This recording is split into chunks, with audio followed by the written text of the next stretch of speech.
ஆண்டவர் நம்மளை எடுத்து உபயோகப்படுத்தாம இருக்கிறதுக்கு நமக்குள்ள இருக்கிற சந்தேகங்கள், நமக்குள்ள இருக்கிற சோம்பேறி தேடும். பிரியமானவர்களே, ஆண்டவர்கிட்ட கேட்கிறோம்ல, என்னை எடுத்து உபயோகப்படுத்துங்க, என்னை ஒரு தீர்க்கதரிசியா வைங்க, என்னை ஒரு ஹீலிங் பண்ற ஆளா வைங்க, நான் அற்புதம் செய்யற ஆளா மாறணும் ஆண்டவரே, நான் உமக்காக உழைக்கணும் ஆண்டவரே. பிரியமானவர்களே, ஜபம் இல்லாம எப்படி கர்த்தர் நம்மளை எடுத்து உபயோகப்படுத்துவாரு? ஒரு 10 நிமிஷம் ஜபம் பண்ணிட்டு, லேட்டா ஒரு ஜபம் பண்ணிட்டு, ஆண்டவர் நம்மளை எடுத்து எப்படி உபயோகப்படுத்தணும்?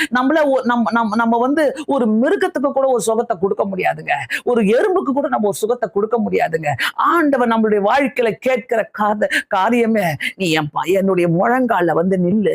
யார் யாரெல்லாம் முடியுமோ உங்க தேவைக்காக, உங்களுடைய ஒவ்வொரு தேவைக்காக, ஆத்துமாக்களுக்காக நான் தெரிஞ்ச தேவனை நான் அநேகருக்கு சொல்லணுமே. நிறைய நேரங்களில ஆண்டவர் வந்து காத்திருக்கிறார் உங்க பெட்டு பக்கத்துல, உங்க வீட்டு ஓரமா நின்னுட்டு காத்துட்டு இருக்கிறார். நீ எழுந்திருக்க மாட்டாயா? இந்த வீட்டுல ஒரு ஜப சத்தம் கேட்காதா? இந்த வீட்டுக்குள்ள ஒரு ஜப சத்தம் வராதா? நான் போய் சேர்ந்துக்கணுமே. ஆண்டவர் உன் வீட்டு பக்கத்துல நின்று கேட்டுட்டு தான் இருக்கிறாரு. உன் பெட்டு பக்கத்துல வந்து உன்னை எழுப்பி விடணும்னு பாக்குறாரு. உன்னை நீ எழும்பி திரும்பி படுத்துக்கிற பத்தியா? வேணா ஆண்டவரை, நாளைக்கு பாத்துக்கிறேன், என்னால முடியல. எல்லாத்தையும் செய்யறோம். பிரியமானவர்களே, அந்த அதிகால ஜபம் யாரெல்லாம் முடியுமோ, ப்ளீஸ் கெட் அப். இன்னைக்கு நீங்க இந்த ஒருவேளை செய்தியை கேட்கறீங்கன்னாக்கா, இன்னைக்கு மட்டும் ஏஞ்சிடாதீங்க. ஆனா ஆண்டவர்ட்ட வல்லமையா போராடுங்க. உங்களுடைய ஒவ்வொரு ஆசீர்வாதமும், உங்களுடைய ஒவ்வொரு ஆண்டவர் உங்களை வல்லமை எடுத்து உபயோகப்படுத்துவதற்கு ஒரே காரணம் என்னன்னாக்கா, ஆண்டவரே நான் என்ன அர்ப்பணிக்கிறேன். நான் 4 மணிக்கு நான் அதிக ஜபங்கள், அதிகமா கர்த்தரை எடுத்து உங்களை உபயோகப்படுத்துவார். அதிக ஜபங்களை அதிகாலையில உன் வீட்டினுடைய ஆசீர்வாதத்துக்காக, உன்னுடைய வீட்டினுடைய ரட்சிப்புக்காக, உன்னுடைய பிள்ளைகளுக்காக, உன்னுடைய கணவருக்காக, உங்களுடைய மனைவிக்காக எழும்பி போராடி அதிகாலையில ஜெபித்து பாருங்க. நீங்க வெற்றி பெறுவீங்க. உங்க கண்ணீரெல்லாம் சேர்த்து போகிற தேவனுங்க அவர் கொண்டு போயிட்டு, ஆண்டவரே ஒரு தீர்மானம் எடுங்க. இன்னைக்கு காலையில நான் அற்புதங்களை பார்க்கணுமா? அந்த அற்புதத்தை நான் அனுபவிக்கணுமா?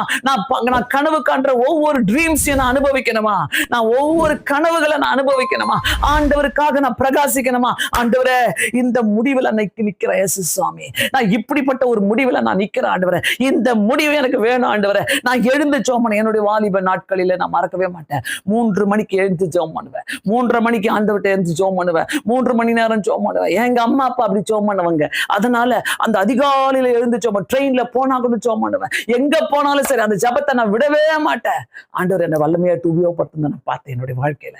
இன்னமும் நான் சொல்றேன், ஆண்டவரே என்னை எடுத்து உபயோகப்படுத்தணும்னாக்கா ஐ சரண்டர்.